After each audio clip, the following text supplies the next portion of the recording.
Good morning, everybody.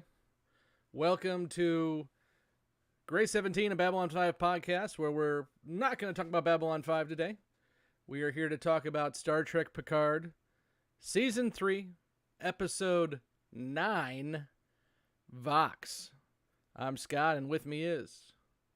Blake?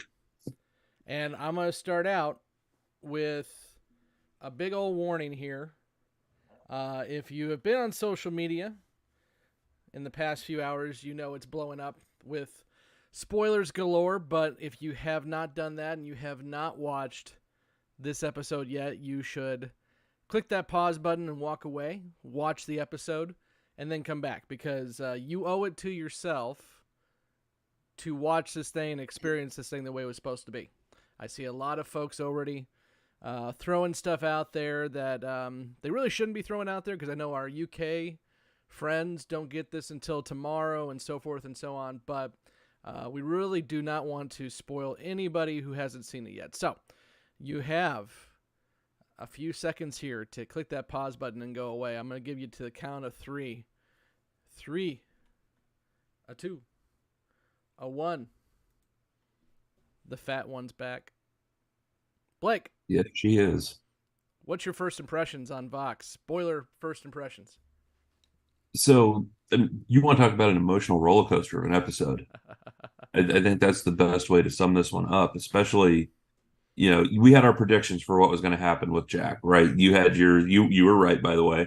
Sadly. But, I started out, I was annoyed with that reveal. Then it was watching through it but they did it really well. They explained where I thought the major gap would be with that. So the detail in it, the watching the interaction of the crew, the humor again in the writing, but then to that, when Shaw gets shot everybody. And says 7 of 9, the con is yours. And then just that reveal of the two Enterprises. You've got the F flying out of space dock with Admiral Shelby in command.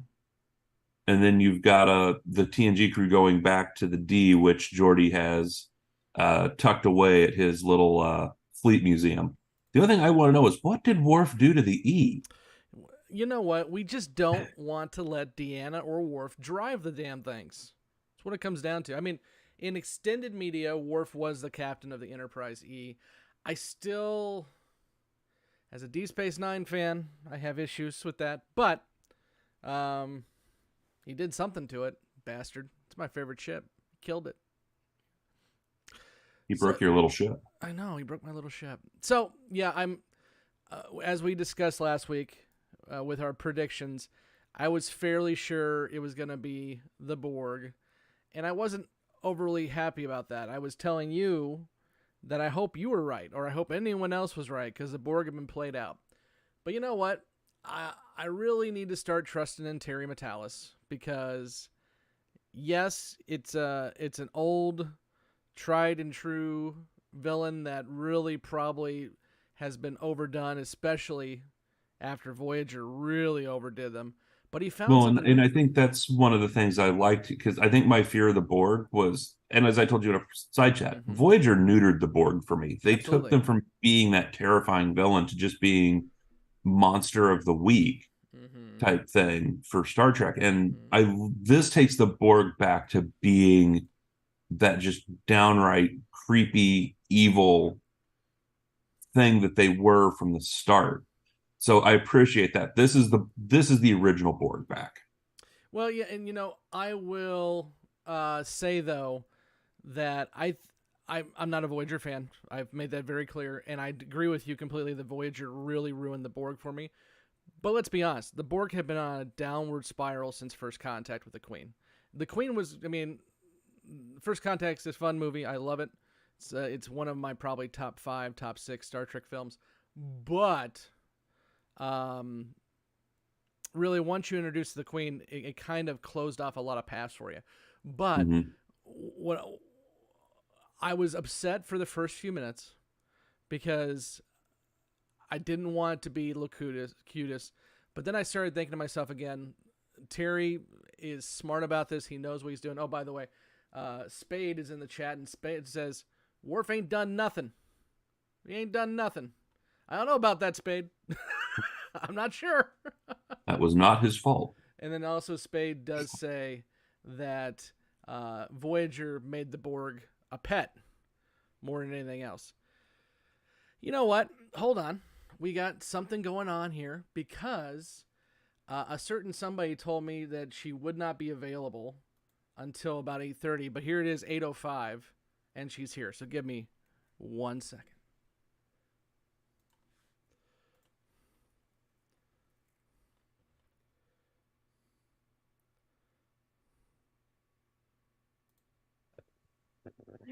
So when you said 8:30, you meant 8:05, right? I didn't think my kid would actually be ready in time, to be quite honest. Okay, well, but I was like, Mommy has a meeting at 8, so get a move on. Well, Mommy's live, so let's move in here. So we've already introduced ourselves, so introduce yourself. I'm Emily. Okay, so we're talking first impressions. I was working on mine. So a couple reasons why I started thinking to myself, okay, this is making sense. This is working for me, even though I didn't want it to be the Borg, was one, they answered something that has been a question mark since First Contact. How the hell did Picard hear the collective? Well, now we know. And then, of course, as soon as that gets done, we are full steam ahead. The episode, my complaint about Dominion, nothing happened. A lot of stuff happens in this episode, and we'll get into a lot of it. But for me, after I got through the initial, oh crap, it's the Borg, I was okay. And then I was along for the ride. Things happened I'm not happy with, but also I'm okay with. I messaged Terry Matalas, name drop. I messaged Terry Matalas about an hour, right after I watched the episode, and I said, I'm pissed at you and I love it, and he enjoyed that. So I think that was the goal. Emily, what's your first impressions? And before you go, those in the chat, hey Melissa, I see Spade, give us your first impressions in the chat as well, so we can talk about that too. But Emily, first impressions on Vox. So in some ways, like it being the Borg, I don't know. I was like, it's the Borg. But when I joined it for episode 3, I thought there was going to be a Borg connection. I just didn't know how, and I totally got the how wrong, but I thought Borg. But it does make sense because you don't bring in a whole new group of like threat species at this point in a show. So it had to be someone they've already dealt with. So the Borg absolutely makes sense. And yes, it does answer some questions that had been sitting out there. Mm-hmm. But overall, I did like it. I thought I feel like it's a good way to wrap things up. Yeah. Well, and Melissa says, let me pull up my chat here. Melissa says, I knew it was a Borg and felt it. Dang it. Yeah, well, I hear you. I felt the same way. I've been telling Blake for a while. I hope he's wrong. I hope he's right. But I also said to, Emily's point, it's going to have to be somebody we know. And ultimately, this is a TNG reunion, not a Deep Space Nine reunion. So it was going to be something from the TNG pantheon. And even, I think I'd be less hesitant about the Borg if they hadn't, to Blake's point earlier, Voyager neutered them, and then season 1 and season 2 of this very show neutered them as well. But I can't hold that against the showrunners because Terry Matalas didn't make those decisions. I was arguing with somebody on a group chat for a couple hours because I'm sick like that. Because the guy's like, well, this isn't Agnes. Agnes is the queen. I'm like, no, she's not. She's the queen of an offshoot from a different timeline. And anyway, they're not going to talk about season 2 because season 2 didn't happen. Sorry. It just didn't. Charles says, Star Trek had a bad habit of camping out their villains. DS9 did it with the Klingons, and Voyager did it with the Borg. The Borg feel menacing again. I'm going to question you on the Klingons. I think the Klingons made Deep Space Nine the show that it was. You had the Klingons being a force for the 4th season of that show, which, yes, it put the Dominion War on hold, but they had to save the show. The show was going to get canceled. Plain and simple, the show was going to get canceled. And they brought Michael Dorn in as Worf to save it, and he did. And So I'm okay with the Klingons in DS9, but I agree with you on the Borg and Voyager. Melissa says, I love the episode 9. It was brilliant. I cried buckets and buckets. And I feel bad for Captain Shaw. Oh, Melissa, we'll get there. We'll get there. And Spade says, I said this in the end of D Space Nine, but fought Nether. Never. I wasn't happy with the season till now. Well, good that you're happy with the season now. That's positive. Okay, guys. So let's break this up a little bit. I think the first part we should talk about is the villain and Jack, because also after we get to a certain point in this episode, Jack gets taken off the board for at least an episode. I'm sure he'll be back in 10. But what are our remaining thoughts about the Borg, about Jack, about the reveal, and then we'll get into the rest of the episode. So I think like you kind of hit the nail on the head. I mean, I was worried about when it was the Borg, what Borg are we going to see here? And going back to the menacing bit, and that part where he's going through the cube and hearing the Queen and then gets into the room with her, it was creepy. It was the menacing Borg nature, the music back, the Stephen Barton soundtrack with the Borg, with the music just all played into it, and it worked really well. And then as it went through, the whole idea that they put this and explained why the changelings were involved, right? Why the Borg needed the changelings, because that was the other part I was worried about, because that's what I was telling you. It's like, if the Borg can just flash these little red eyes and take someone over, what the hell do they need the changelings for? Mm-hmm. And we figured that out in this with that piece about they took the section of Picard's DNA with the Borg rewriting in it to be this receiver and put it into the transporter pattern. So essentially put that code into anybody that had been through a transporter, which allowed them to assimilate. Now, I loved how they said it's the younger crew that were susceptible to it. So it turned basically the younger officers against the older ones. Which tells us a lot about the next episode title, The Last Generation. Yeah. And I have thoughts about that, but Emily, what do you got to add to that? When you were hearing the voice of the Borg Queen, did you notice the mix of voices? Oh yeah, Alice Krieg was definitely in there. 100%. And there were times where it sounded like Dr. Crusher, and there was like a hint of Vadic in the tone of the voice. And I thought that was really well done in how it sounded like these voices were mixing together and bits were coming out here and there, which makes sense for the Borg as a collective. And that scene with him and the Queen, I wonder if we're even going to see the Queen. I mean, we have seen her. We saw the back of her head.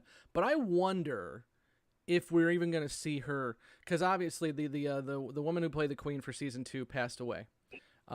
Alice Krieg is getting up there in age, although again they used Alice's voice in that mix. So I wonder if they'll just go with that, going with the whole voice thing, and if we're really potentially not going to see her. I don't know, because she looks like she's pretty locked down wherever she is. She's got a lot more stuff going on than what she usually does. She's definitely got a crown. But Blake, I'm glad you mentioned the DNA piece, because one of the things that you were arguing, and I'm not rubbing your face in it, but one of the things you were arguing was that, well, Borg don't answer the red eye thing. So it's interesting that they decided to go that route, but I like how they did it. I like how, again, they tied back to First Contact and how everything kind of wraps together. And I also like that, one of my biggest complaints about this season is that they've taken so long to reveal everything, but going into episode 10, everything's revealed. We know everything now.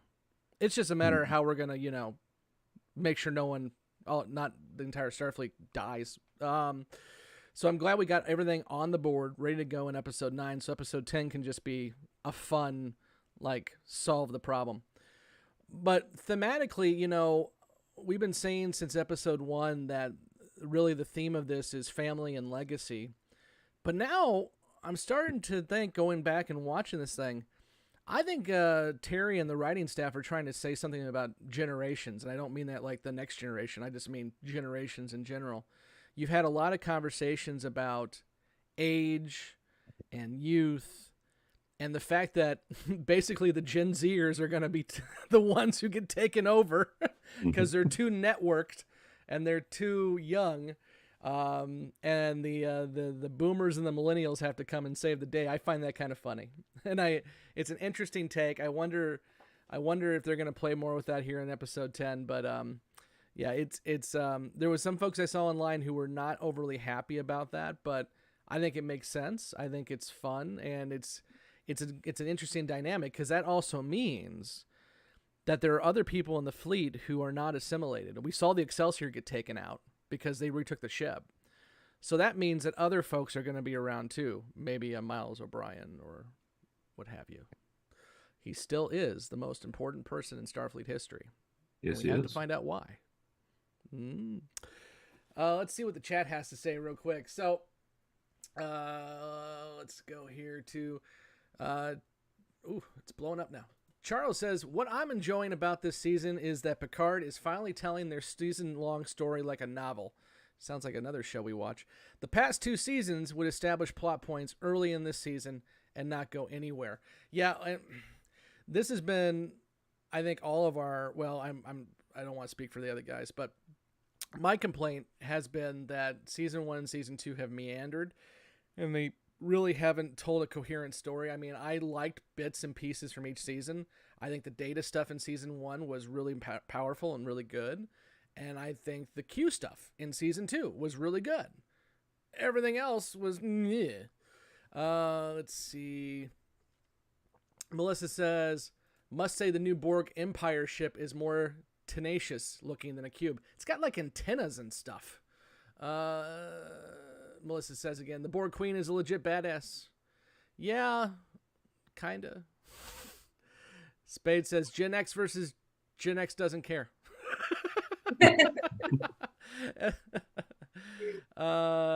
Daniel says, red eye equals red herring. I don't think so.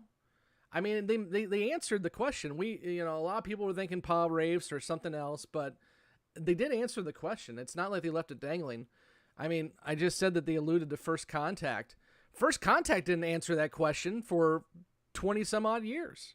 How the hell did Picard hear the collective at the start of that show? And throughout the movie, how did he hear the collective? They never answer that question.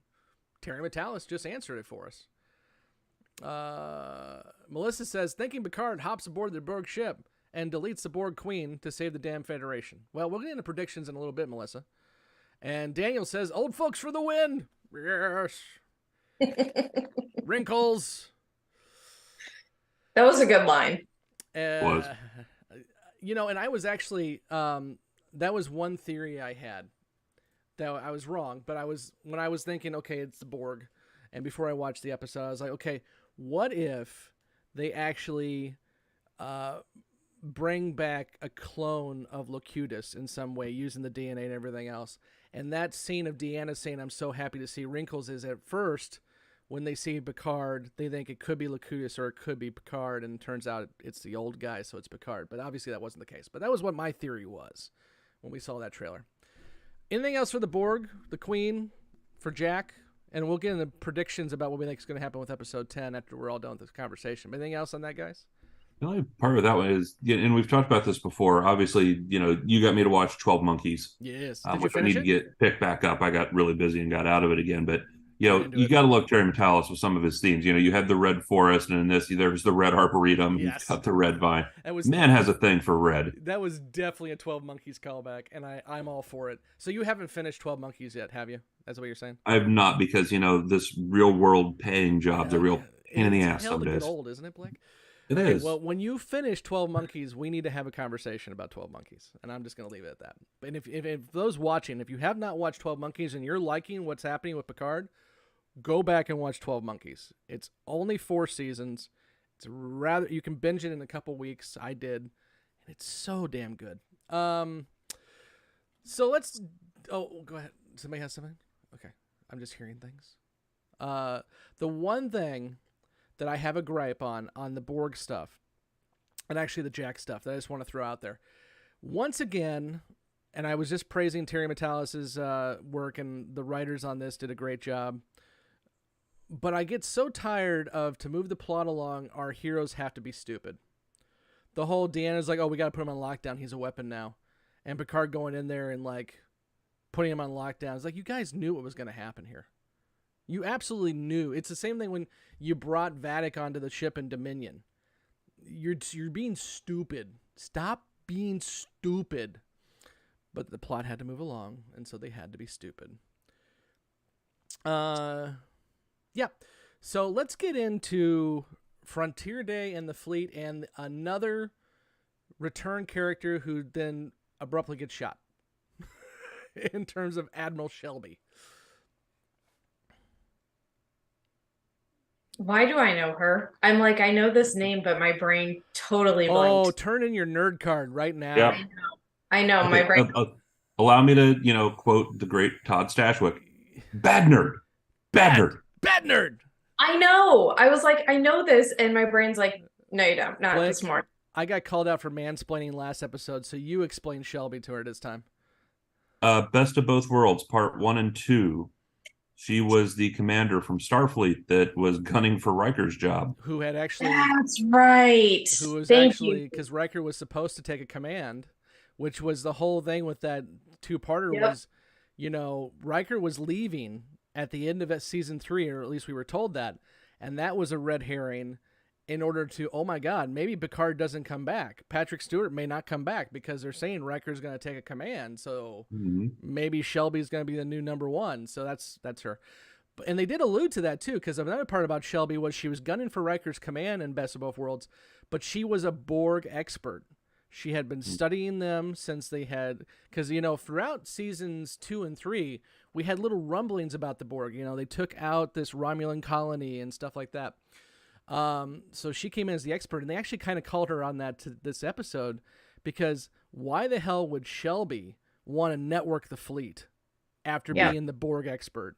By the way, it's such a Battlestar Galactica reference too, but that's another thing. Thank you. It was 5 a.m. and my brain was struggling with that. I watched at 2 a.m. You have no excuse. Hey, I don't control what it does. All right.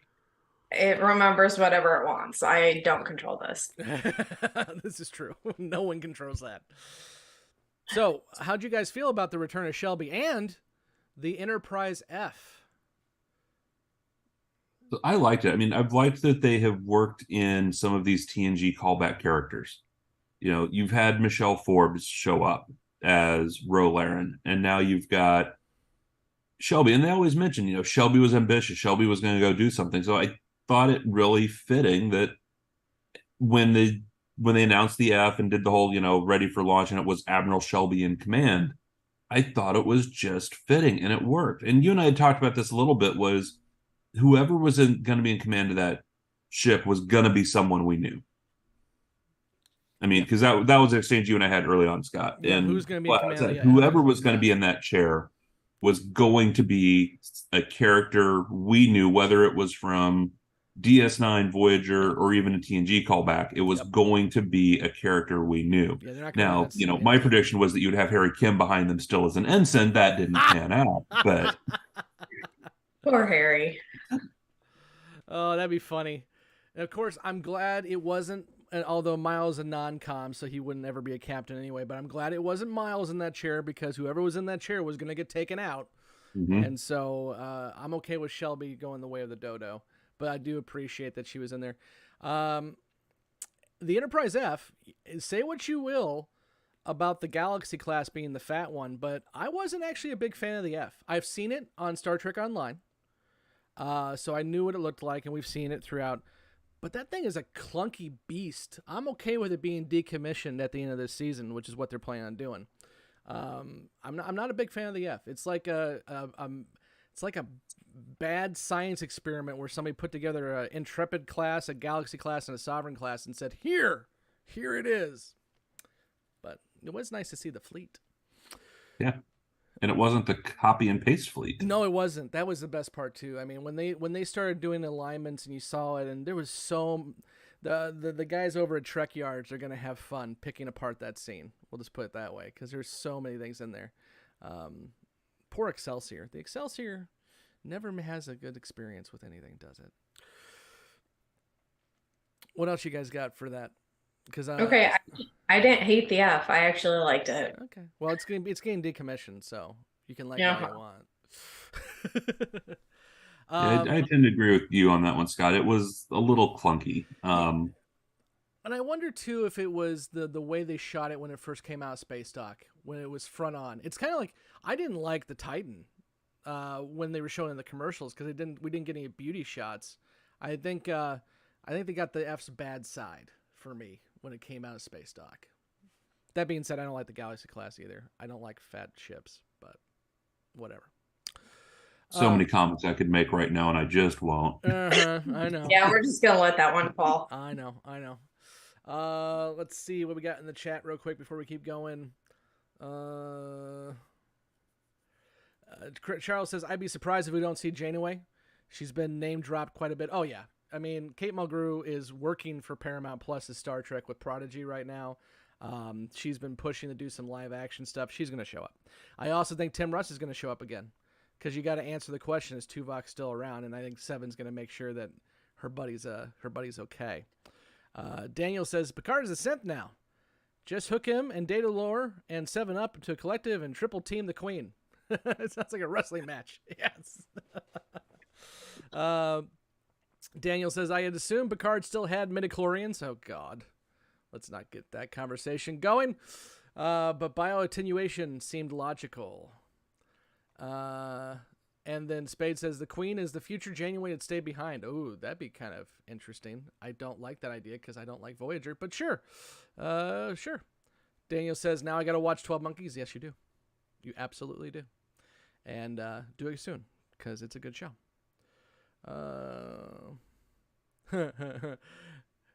Blake has said in the chat, because he's active in the chat too, well, apparently Borg Boy can use the Force now, so he might just have midichlorians. Charles says, I was hoping for a Locutus resurrection with the theft of Picard's body. It would have been a nice twist for a man versus man narrative. Picard having to face himself, essentially better twist than on Nemesis. Yeah. I was thinking that we were going to see the same thing, honestly. Charles says he's going to need to revisit 12 Monkeys. I agree. Oh, let's see. Melissa says, I grew up on the 1701 D and E. F through me, and Admiral Shelby was perfect. Yep, you know, I've always been a Constitution and Sovereign class guy myself. And then we will get to that other stuff. Yep, okay.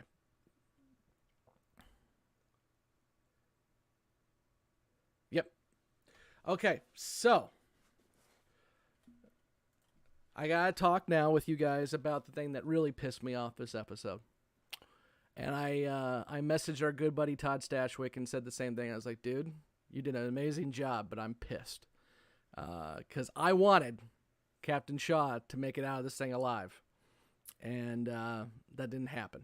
So let's talk about the crew of the Titan here real quick and where we are with those guys. Because, of course, we're going to see what happens to Raffi and with 7. So we're not done with them yet. But as to where we are with Episode 9, what are you guys feeling with the crew of the Titan? Well, in the last episode, I had mentioned it was interesting that Ensign Esmer wasn't the one who got killed when Vadic and her crew were often people, because she had pegged Jack early on, and she's the one that takes over the Titan. There's 2 things in that scene, or a couple scenes from Dominion, that if you watch it again, really tell you a lot. One is she took out the Vulcan. I'm wondering if she's over 25. Oh, 100%. Vulcans already are usually older. Mm-hmm. And also, isn't there something about Vulcans in a simulation not working very well? I seem to remember that from canon somewhere. So she took out the Vulcan for a reason. Mm-hmm. And then that same time, and I mentioned this to Blake when we were talking about our theories leading up to watching the episode. When you watch Dominion again, when 7 decides not to go into the observation lounge and stay on the bridge, Vadic says, fitting that you're here to witness this, because 7's a Borg. And so there's a lot, and I'm sure if you go back and watch all the episodes, there's a lot of little bits that they drop here and there saying this is what's going on. But it'll be interesting to do a rewatch, which I intend to do before episode 10 drops next week. Well, and even to that point, Scott, going back because I had called out before the ensign who ended up taking command of the Titan after assimilation. There was a couple of those scenes where after Jack had the hallucination of shooting her on the bridge, that they were in the corridor and she just kind of stopped and looked at Jack. Yep.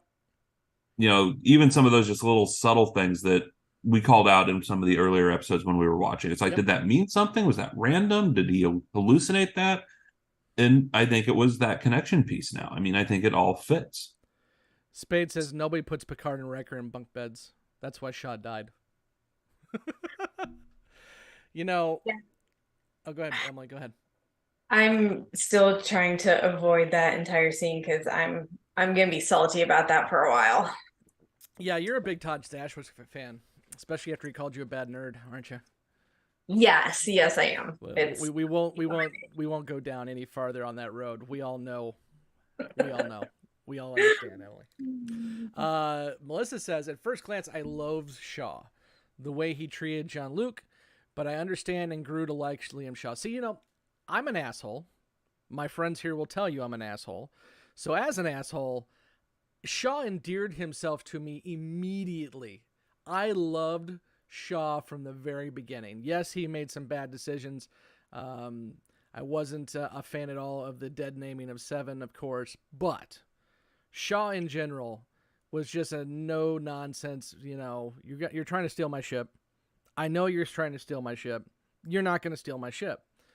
And he also had some really good points throughout the season, like when he was talking to Seven on the bridge during the Dominion when they're being held hostage, and he says you should have just shot us all out of the air, out of the turbolift when you knew we were in the turbolift. And she's like, I wasn't going to trade a life. He's like, sometimes you got to trade lives. And of course, at the end of this, Shaw trades his life. So I think Shaw. I don't think Shaw needed to be redeemed. I don't feel like he needed to. But if you weren't a fan of Shaw to begin with, I hope you're a fan of Shaw as he goes out. And of course, that last little moment where he tells Seven of Nine that she has the con. That is, there's going to be a lot of torch handing offing the next episode into 2. And I think this was the first one. This was Seven. If they decided to do it, this is Seven getting her command that she's going to keep. So, I'm sorry, Shaw, Todd Stashwick. I love you. And again, if you haven't watched 12 Monkeys, another reason to watch 12 Monkeys is because Todd Stashwick is an amazing badass. And Deacon is Shaw, and Shaw is Deacon. And we'll leave it at that. And Sure. All I'm going to say, though, is we've seen characters die in Star Trek before. Bring him back. Bring him back. Death is not final. This is one other little nitpick I have of Picard, the series, and specifically season 3. And we've kind of alluded to this, and actually other people who have watched it and I've talked to about it have seen this. There's no consistency on phaser shots anymore. When some changelings get shot, they dissolve. When some changelings get shot, they just get holes in them. When some people get shot, they dissolve, like the Vulcan dissolved. But Shelby took 3 holes to the chest. Shaw took a hole. There's no consistency on phaser shots, and the complaint I have with that is I don't know what's happening. Picard did call out stun only when they were shooting up the crew when they got assimilated, which is different, by the way. You notice that too. In First Contact, Picard was not like that. Picard was like, take him out. Because he's like, I know what it's like to be assimilated. Shoot to kill. Picard's now saying stun only. So that's a change for Picard too. But I really wish we were more consistent on phaser shots. But I think with that, the stakes are higher this time because you've got Geordi's daughters now. Yes, and his son. It's not saving a crew member. You're saving family now because you've got Geordi's daughters in there. 100%. Charles says, I knew Shaw was going to bite the bullet, but I had hoped for a more dramatic ending. I wanted to see him pop up in the bottle of Chateau Picard, going down with the ship. He deserved a better ending. A couple things on that. Titan's not going anywhere. Titan is Terry Matalas' ship, and Terry Matalas still wants to do Star Trek Legacy. And he hasn't said anything about what that looks like, but I guarantee you the Titan will be involved in that. So the Titan wasn't going to go down. The Titan's not going to go down. And I don't know. I mean, how dramatic do you need? The dude who a lot of people were calling a coward throughout the season said, okay, we're going to cover you to get you off this ship because you guys need to get off this ship. And he took one for the team. I mean, what else do you want from the man? He died for all of us, much like Spot. Okay. Anything else on the Titan before we get to the big stuff at the end of the episode? Anything else you guys want to add? Okay. You guys are all talkative. I love you all in the morning. So, then we finally find out what's in Hangar 12. And Geordi says he's got an idea. And I have a lot of thoughts on the return of the Enterprise D, but you guys go first. So, I will say, though, when Geordi and Data get on the shuttle to start getting things ready to head that way. The favorite line of the whole show. Exactly. And Geordi just looks at Data and says, could you try to be more positive? And Data just goes, I hope we die quickly. Just the way Brent Spiner played that line. Like, I loved it. It kind of reminded me of Data in Generations when he was first getting his emotion chip and he was learning stuff and he's like, I hate this. He's like, I hope we die quickly. Because that was probably my favorite Data line out of all was, Generations with the I hate this until this. Well, when you watch... Oh, go ahead. It's just you're right, because it's Brent Spiner's delivery, it's the setup, it was just funny. Out of the entire everything going on, it was just funny and it fit. And it was great. And yes, Spade, I know phasers have settings, but we haven't been told anything about those settings yet. And usually shoot to kill vaporizes somebody, doesn't put holes in their chest or vaporize them depending on the day of the week. Yeah. And the way Brent Spiner delivered that line, when you watch interviews with the TNG cast, they always say that Brent Spiner is the guy who has the best comedic timing and just is the comedic guy. And the way he leans into LaForge and just like hams it up for the camera. And also the other scene that we didn't talk about when Jack leaves and Data goes to comfort Picard. That's another great scene as well, too. Yeah. Because, Data's like, I understand. There's nothing I can say here that's going to change anything. But I'm going to give you some human contact because I know that will help. And that's new for Data. Data's learned because he's got some lore in him. Emily, we haven't got to it yet. Let's talk about the Enterprise D. Spoiler. It was so nice to see it back and see everyone on the bridge again. And when the lights go up, it changes the entire lighting of the entire lighting changes because now the lighting fits the brightness of TNG and the bridge. And you actually get to like see so much more. And I thought it was so great. I was so happy with it. This is the thing I was just mesmerized by because everyone, including myself, have been complaining about how dark all the bridges are. And now I know, and yes, part of it is that Paramount Plus as a streamer needs to figure their stuff out. And yes, it's because a lot of people have different TVs. But now we know it was a choice. The whole point. And I think my impression on it thematically is Starfleet is in a dark place. And I mentioned this with the last episode, how our Dominion, how I'm getting tired of Starfleet being the bad guys. Terry Metalis is too. And this is not only showing us the Enterprise D bridge, and also it's the TV lighting, not the Generations lighting. But also it's saying this is the bright spot of Starfleet. This is the bright spot of humanity. And we are turning the lights back on after a long, dark period in Starfleet. And that is, I love that. I love it. I love it. I love it. And I also love the Picard line on the bridge. Being here with all of you reminds me of what I've missed. And the carpet. Carpet. Yes. And then, of course, you have Worf starting to criticize about the weapon system. Worf has issues here. He's missing his sovereign class baby.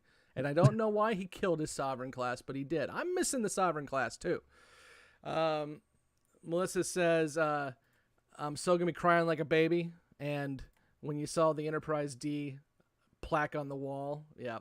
We knew we were going to see the D. I mean, it was kind of an obvious thing. But I didn't think they were going to go into that much love recreating the set. Because, the Titan is a redress of the Stargazer. And actually, we found out that the reason why we hadn't seen what's the name of their ship from Picard the one that Rafi and Worf were on. Help me out, somebody. La Sirena? Yeah. The reason why we haven't seen the La Sirena in a while is because they actually had to destroy that set. They were using it as and Blake, you had mentioned this earlier. They were using that set as part of the Titan, and then about halfway through the filming of the season, part of the Shrike. The Shrike, yes, thank you. Halfway through the season, they had to completely gut that set to make more of the Shrike set.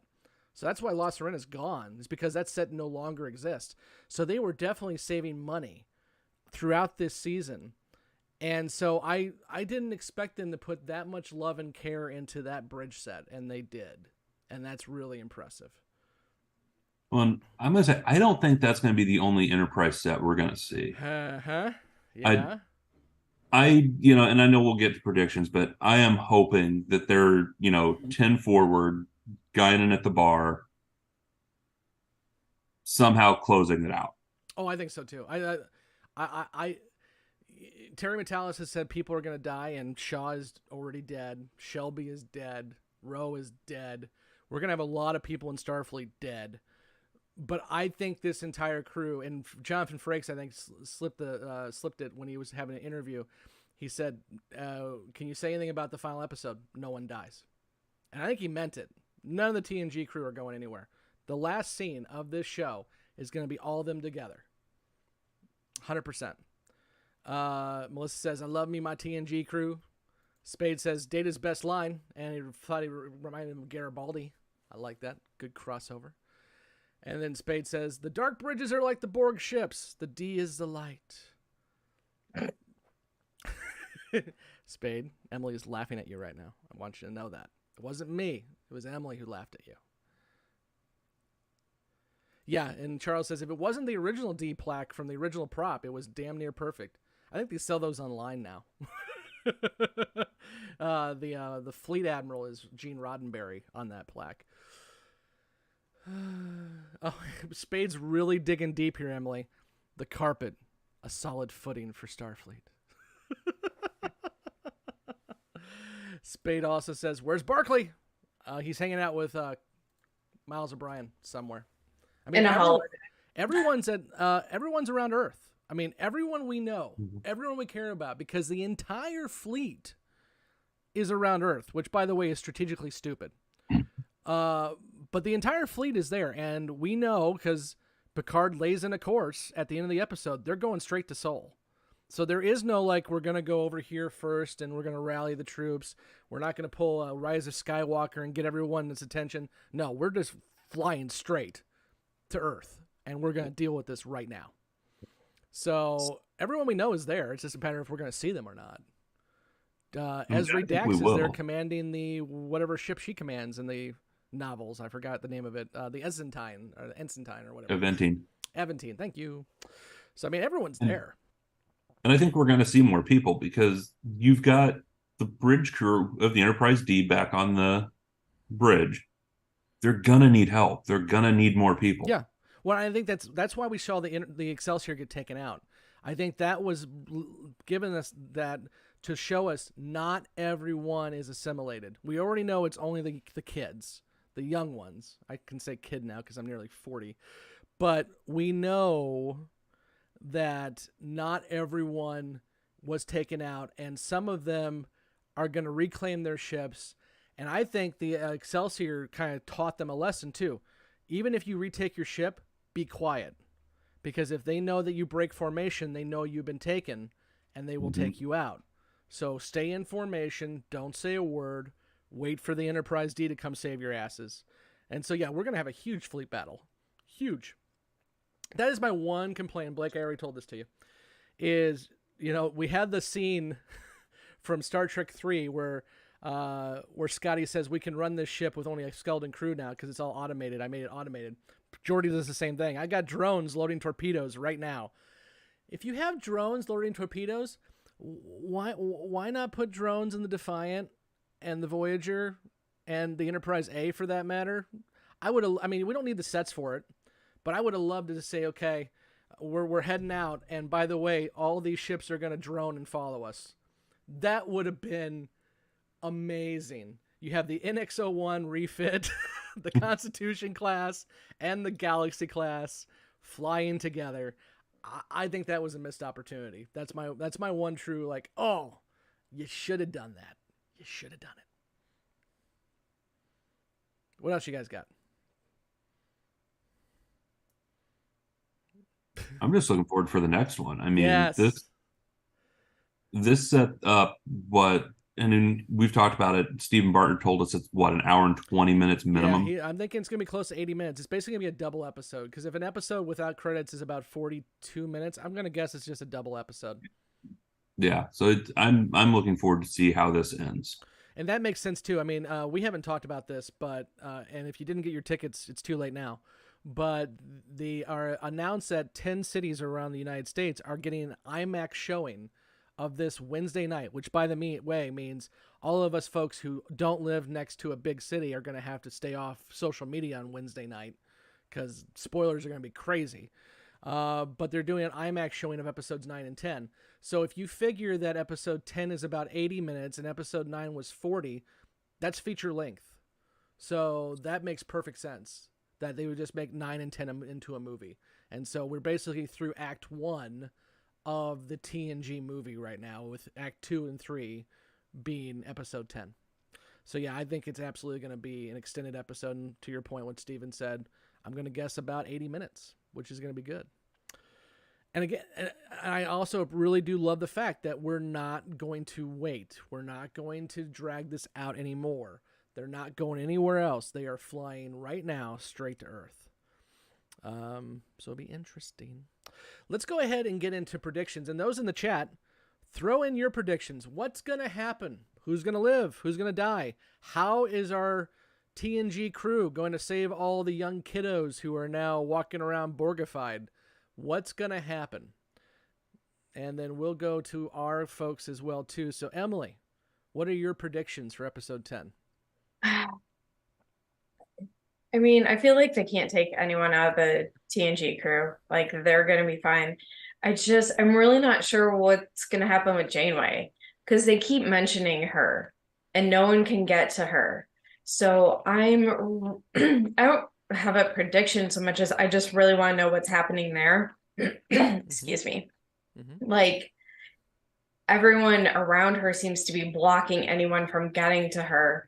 But she's been around. I mean, like, she's been around. She's not blind to things that go wrong. So she usually is know things that go wrong. I hate Janeway. I hate Janeway with the character. I just want to know, like, how, if she is still her, how aware is she of lack of information and things just not seeming right? She was too busy committing war crimes to care for coffee. Desperate times call for desperate measures, I guess. I don't know, but... Scott, I would do some shit for some coffee. And, Geordi called out, by the way, the reason why we got the Enterprise D is something that Janeway didn't care about, which is the Prime Directive. So we got the Enterprise D back because they had to take it off Viridian 3 because they couldn't leave it there for the people from Viridian 4 to find it later on when they became spacefaring. So that's why we got the D back. Janeway wouldn't have cared because she doesn't care about the Prime Directive at all. She likes to destroy species in order to move her ship along because she's done that many times. I don't like Janeway. Really? Janeway. I hadn't noticed. Scott has a thing for the women, really. No, that's not true. I love 7 of 9. Nana Visitor as Kira Nerys is one of my favorite characters of all time. I just don't like Janeway. Blake, predictions. So I'm a little bit like Emily. I'm wondering what's up with Janeway because they have gone out of their way to make some references. as far as, she's unavailable, can't get through to her at all. And that's come up multiple times. So I'm thinking somewhere we may see Janeway in here, which not necessarily a prediction, but it could be an interesting mix that if the Queen is the Janeway that went back, that could be why they're wanting to keep real Janeway off the board. Timey-wimey. So kind of an interesting mix there, but unlike you, I kind of wonder if the Titan either won't get destroyed or massively knocked out of the game. And the only reason I'm saying this is you've got all these ships that are networked. It's gonna take some shit to screw that up. You're right. And if there is going to be this follow-up Star Trek Legacy series, I don't necessarily know if the Titan's going to be able to fly off into the into the depths of the galaxy at the end of this on a 5-year mission type thing. So I'm almost wondering if what we're going to see is they're decommissioning the F. Usually there's another Enterprise to follow. Yeah. So I'm either wondering does the D get recommissioned as the G? Oh God, I hope not. Or, do we have another new Enterprise lined up? And that would be the setup for Legacy as these characters take the new Enterprise out for a spin. Which, the last time we had an Enterprise, aside from Strange New Worlds, I'm not counting that because it's a prequel. The last time we had an Enterprise as the flagship of a Star Trek show was TNG. So, Charles says Janeway is currently protecting the Starfleet's coffee reserves on Earth, and she has no time for Borg shit. She just is protecting the coffee. Melissa says she might be the Borg queen. And Spade asks, why did future Janeway go back? Because she wanted to selfishly save one person. That's it. It's because Chakotay died, which no one cares about Chakotay either. But Chakotay died, and so she had to go back. God, Voyager was a bad show. I'm sorry. Yeah. I'm hoping. Go ahead. I'm also hoping for a better explanation as to why the Borg and the Changelings are working together, other than a hatred for Starfleet, because that still feels like. But they answered that though. They did. Because to get the Borg couldn't just walk in and get the DNA coding into the transporter system. Right. They needed. The Borg couldn't do that on their own. They needed someone to do that. The Changelings were able to infiltrate Starfleet to do that for them. Yeah, and I don't know. I feel like that isn't enough for me. I want more of an explanation other than we hate Starfleet because they did sadistic testing on us. It's a good reason to hate people. It very much is. But to work with the Borg, I don't know. That just...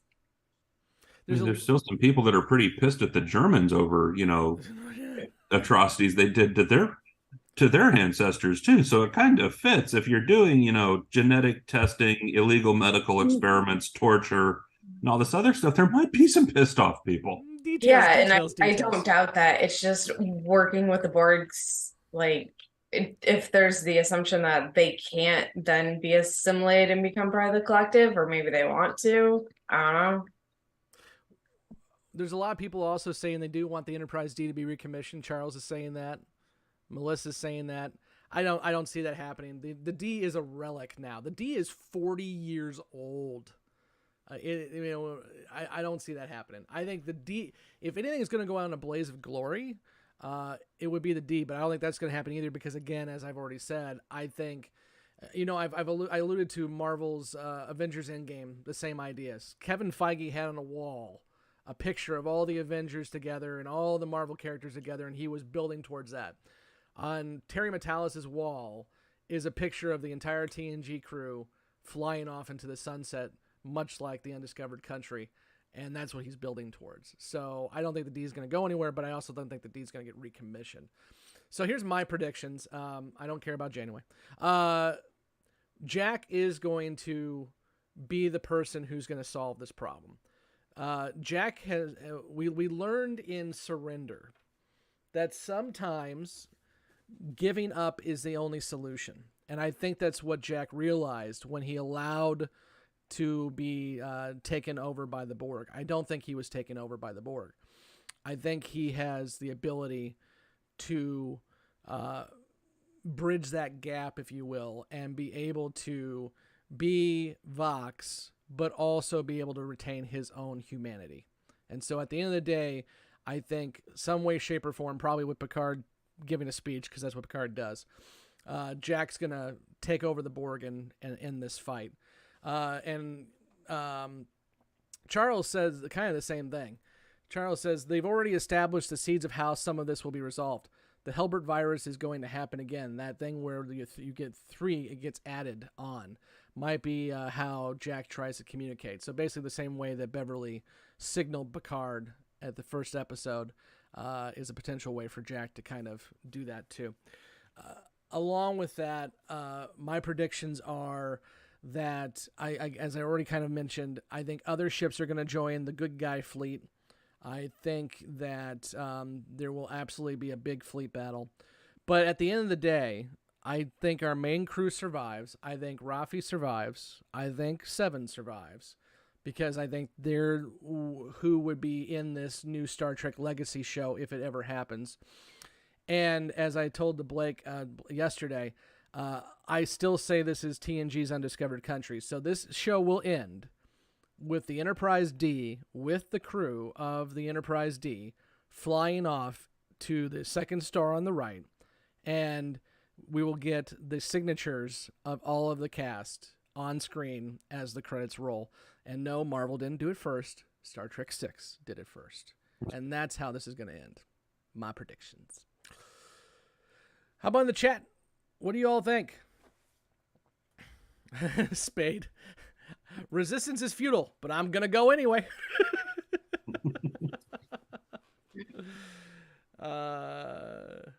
Anybody else have anything you guys want to add? Or anybody in the chat have anything that you want to add before we end this for 7 days?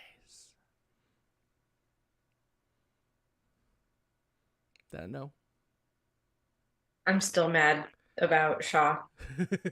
I'm gonna hold on to that for a long time. I'll try to get him back so you can talk to him again, Emily. Because I was really hoping that they could do a spinoff somehow, but again, people don't die in Star I know. Trek. They get temporarily inconvenienced. I mean, Kirk's body is on ice right now at Daystrom Institute. That's very true. Jay is backing you up, Emily. Why did the changelings work with the Borg? Not really addressed, so I'd agree with her comment. Jay, I'm with Blake. I think it was addressed. I think you have the changelings are pissed off that they were they lost the Dominion War and they were experimented on. We know Vadic was with 8 other changelings at Daystrom. I'm sure there were other ones left in the Alpha Quadrant when Odo went back to the Great Link. So they got together and they were already doing their massifications. They were trying to figure out how they were going to, take out Starfleet, and the Borg and them somehow, shape, or form got together, and Borg are like, hey, we have an ace up our sleeve. You have an ace up your sleeve. Let's work together. So I think they answered it.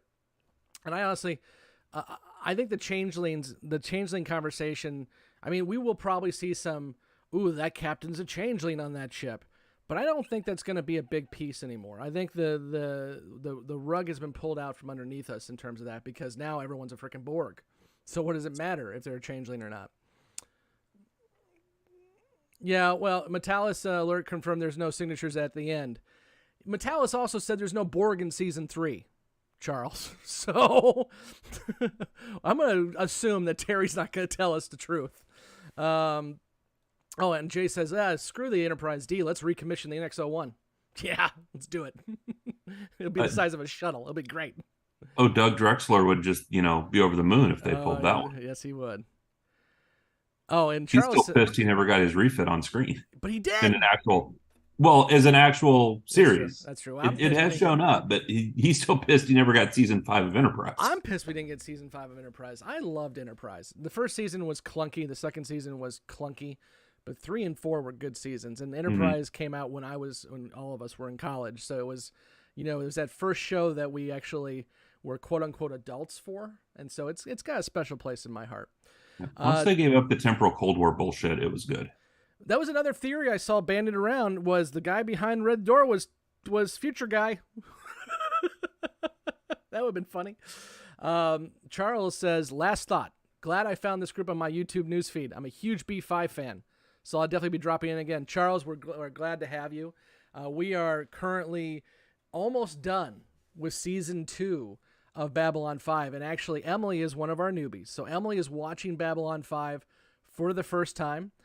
Blake and I have watched it far too many times. So the great thing about our show is you get both perspectives. So we start out our Babylon 5 conversations with the newbies, and we don't talk spoilers. We just talk about the episode in question. And then we kick them out and we talk spoilers. So make fun of them. You'll make fun of them, yes. Yes. And by them, they absolutely mean us with all our tinfoil and our yarn. Yes. I'm looking forward to Emily going back and listening to the Beyond the Rims. You're not the one we hit on the most, though. There's others who have some tinfoil we make. I mean, I would feel better about that if I didn't know everyone else in their tinfoil and yarn. Melissa says, I'm behind on the B5 podcast. Melissa, you got to catch up. The one that just dropped is a doozy. I swear we weren't drunk. I swear we weren't drunk in the last one, but it sounds like we were. So if you want to have some fun with us, watch Knives or listen to Knives, which just dropped. But yeah, we're really glad to have you all here. This has been a great conversation. We've had looks like 70 people watching us as we were live, so that's great. And now we got to wait, guys. Blake and I complained for 2 months that you guys were all catching up with us as we had seen the first 6 episodes. Now all of us got to wait 7 days. And it's going to be a long 7 days because I cannot wait to see how this wraps up. I have been told by folks who have seen it that it is the TNG movie we never got, and it is some of the best Trek we have ever seen. So I cannot wait to see what happens here next week. But until then, we will continue to talk B5. And we will continue to chat with all of you at our social medias, Twitter, Instagram, Facebook. Links are down below. And if you want to help us, much like Melissa does, you can join our Patreon and help us grow that way too. So thank you to all our Patreon's participants who are watching as well too. So until next week, when we talk about The Last Generation, I've been Scott, and with me has been Blake and Emily. And let's boldly get the hell out of here. See you, everybody.